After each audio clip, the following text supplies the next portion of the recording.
అమరావతి నమో నమః. అమరావతి నమో నమః. అమరావతి నమో నమః. వేదిక మీద ఆర్కిటెక్ట్ ఆఫ్ మోడర్న్ భారత్ గౌరవ ప్రధానమంత్రి నరేంద్ర మోడీ గారికి, మన పేదల నాయకుడు గౌరవ ముఖ్యమంత్రి చంద్రబాబు నాయుడు గారికి, నా అన్న గౌరవ ఉప ముఖ్యమంత్రి పవన్ అన్నకి,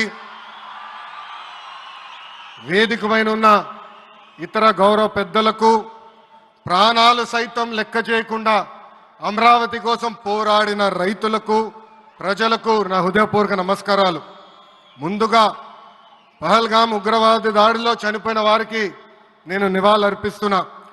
ఉగ్రవాదుల దాడిలో చనిపోయిన వారి కుటుంబానికి దేశం మొత్తం అండగా నిలబడుతుంది. పాకిస్తాన్ గీత దాటింది, అమాయకుల్ని చంపింది, చాలా పెద్ద తప్పు చేసింది. ఒక్క పాకిస్తాన్ కాదు, 100 పాకిస్తాన్లు వచ్చినా భారతదేశ నేలపై మొలిచిన గడ్డి కూడా పీకలేరు. 100 పాకిస్తాన్లకు సమాధానం చెప్పే ఒక్క మిసైల్ మన దగ్గర ఉంది. ఆ మిసైల్ ఏంటో తెలుసా? నమో గౌరవ ప్రధానమంత్రి నరేంద్ర మోడీ గారు. సింహం ముందల ఆటలు ఆడకూడదు, ఆడితే ఏమవుతుంది? మన సింహం నమో కొట్టే దెబ్బకి వరల్డ్ మ్యాప్లోనే పాకిస్తాన్ అని మిస్సింగ్ రావటం ఖాయం.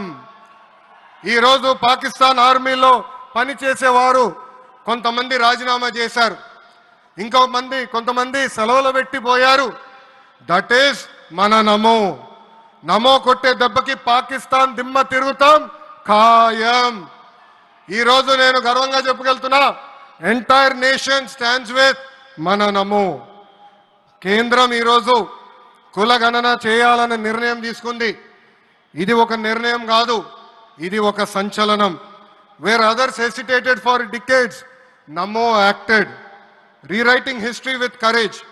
True to his commitment to empower the marginalized and deprived, Namo's bold stroke will deliver social justice in its truest form.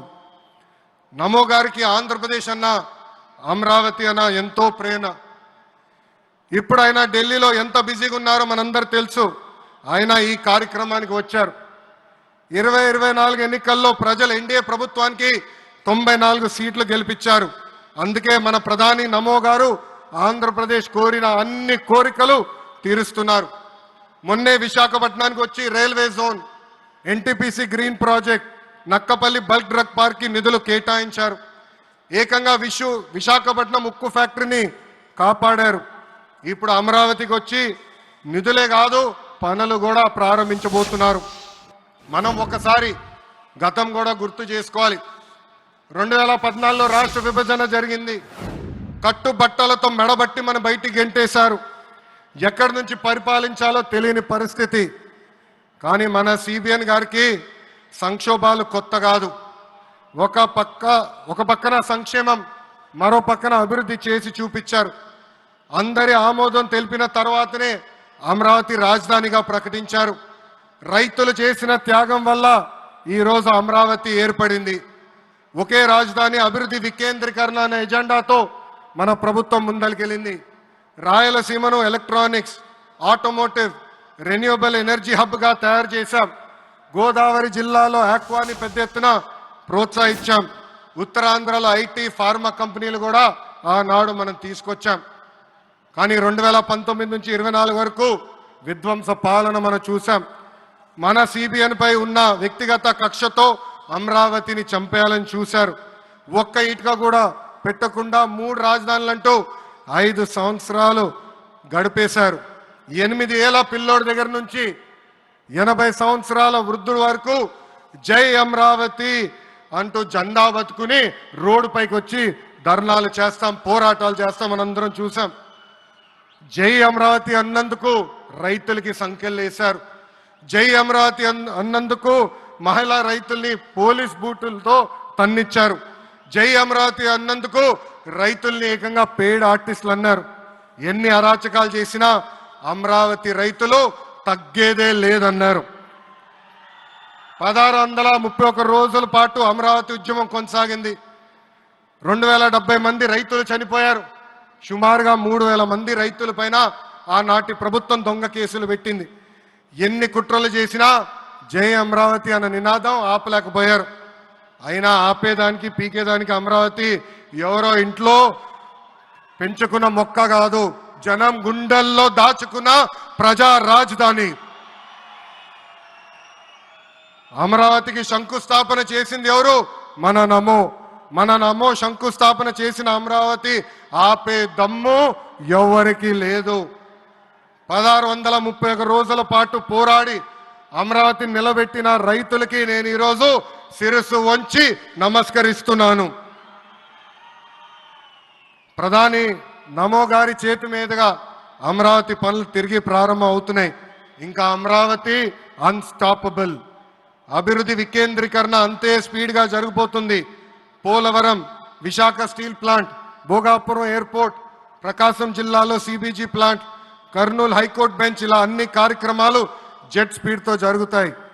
ప్రజాప్రభుత్వం ఏర్పడిన 10 నెలల్లోనే 8 లక్షల కోట్ల పెట్టుబడితో వాటి ద్వారా 5 లక్షల మందికి ఉద్యోగాల అవకాశాలు కల్పించడానికి అనేక నిర్ణయాలు మేము తీసుకున్నాం, ఒప్పందాలు కుదిరించుకున్నాం. అంతేకాదు 16,347 పోస్టులతో మెగా డిఎస్సి నోటిఫికేషన్ కూడా ఇచ్చాం. 5 ఏళ్ళలో ప్రైవేట్ రంగంలో 20 లక్షల ఉద్యోగాలు కల్పించాలని ఒకే ఒక లక్ష్యంతో ఈ ప్రజాప్రభుత్వం పనిచేస్తుంది. ఆంధ్రప్రదేశ్లో ఇప్పుడు డబుల్ ఇంజిన్ సర్కార్ ఉంది. 2 పవర్ఫుల్ ఇంజిన్లు. ఒక పక్కన మన నమో, మరో పక్కన మన సిబిఎన్ గారు. అభివృద్ధి సంక్షేమం అనేది జోడెద్దుల బండి. ఎన్ని ఇబ్బందులు ఉన్నా సంక్షేమ కార్యక్రమాలు అమలు చేస్తూ అభివృద్ధి పరుగులు పెట్టిస్తున్నారు మన సిబిఎన్, మన పవన్ అన్న. ఇంకా మనకి తిరిగే లేదు. ఇది తెలుపుకుంటూ గౌరవ ముఖ్యమంత్రి గారు ఎప్పుడూ మన పైన ప్రేమ చూపిస్తూనే ఉన్నారు. మన అడిగిన అన్ని కోరికలు తీర్చుకుంటూనే వస్తున్నారు. నాకు తెలిసినంత వరకు ఏ రాష్ట్రాన్ని కూడా గౌరవ ప్రధానమంత్రి గారు ఇన్నిసార్లు వెళ్ళింది లేదు. దానికి నేను హృదయపూర్వక ధన్యవాదాలు తెలుపుకుంటూ జై అమరావతి, జై అమరావతి, జై అమరావతి, జై ఆంధ్రప్రదేశ్, జై ఆంధ్రప్రదేశ్, జై ఆంధ్రప్రదేశ్. నరేంద్ర మోడీ గారి నాయకత్వం, నరేంద్ర మోడీ గారి నాయకత్వం, చంద్రబాబు నాయుడు గారి నాయకత్వం, పవన్ అన్న నాయకత్వం. జై హింద్.